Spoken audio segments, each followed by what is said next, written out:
பரிசுத்த வேதாகமம் பழைய ஏற்பாடு ஏசாயா தீர்க்க தரிசன புஸ்தகம் 32ஆம் அதிகாரம். இது ஒரு ராஜா நீதியாக அரசாளுவார், பிரபுக்களும் நியாயமாக துரைத்தனம் பண்ணுவார்கள்.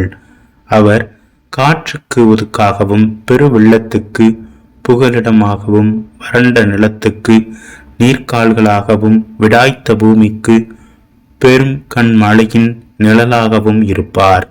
அப்பொழுது காண்கிறவர்களின் கண்கள் மங்களாயிராது, கேட்கிறவர்களின் செவிகள் கவனித்தே இருக்கும். பதற்றமுள்ளவர்களின் இருதயம் அறிவை உணர்ந்து கொள்ளும். தெற்றுவாருடைய நாவு தடையின்றி தெளிவாய் பேசும். மூடன் இனி தயாளன் என்று மதிக்கப்படான். லேபி இனி உதாரன் என்று சொல்லப்படுவது இல்லை. ஏனென்றால் மூடன் மூடத்தனத்தை பேசுகிறான்.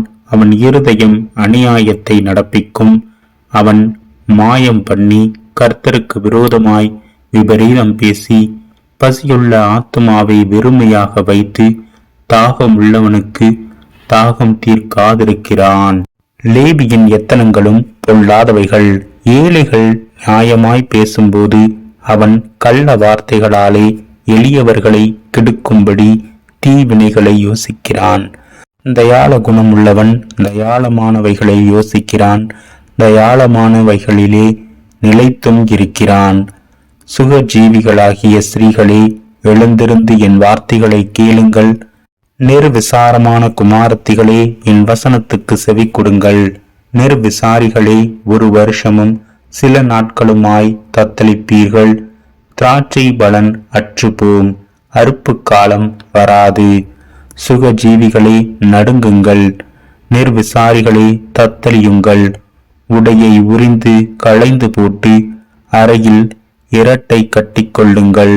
செழிப்பான வயல் நிலங்களின் நிமித்தம் கனி தரும் திராட்சை கொடிகளின் நிமித்தமும் மாரடித்து புலம்புவார்கள். என் ஜனத்தினுடைய நிலத்திலும் களி கூர்ந்திருந்த நகரத்திலும் சந்தோஷம் நிறைந்த எல்லா வீடுகளிலும் முட்செடியும் நெருஞ்சிலும் முளைக்கும். அரமனை பாழாக விடப்படும். ஜனம் நிறைந்த நகரம் வெறுமையாகும். மேடும் துருக்கமும் என்றைக்கும் கெபிகளாகும். அவைகள் காட்டு கழுதைகள் களைக்கும் இடமாயும் மந்தைகளுக்கு மேய்ச்சல் இடமாயும் இருக்கும். உன்னதத்திலிருந்து நம்மேல் ஆவி ஊற்றப்படும் மட்டும் அப்படியே இருக்கும். அப்பொழுது வனாந்திரம் செழிப்பான வயல்வெளியாகும். செழிப்பான வயல்வெளி காடாக எண்ணப்படும். வனாந்திரத்திலே நியாயம் வாசமாயிருக்கும். செழிப்பான வயல்வெளியிலே நீதி தங்கித் தரிக்கும். நீதியின் கிரியை சமாதானமும் நீதியின் பலன் என்றும் உள்ள அமெரிக்கையும் சுகமுமாம். என் ஜனம் சமாதான தாபரங்களிலும் நிலையான வாசஸ்தலங்களிலும் அமைதியாய் தங்கும் இடங்களிலும் குடியிருக்கும். ஆனாலும் காடு அழிய கல்மழை பெய்யும். அந்த நகரம் மகா தாழ்வாய் தாழ்ந்து போம்.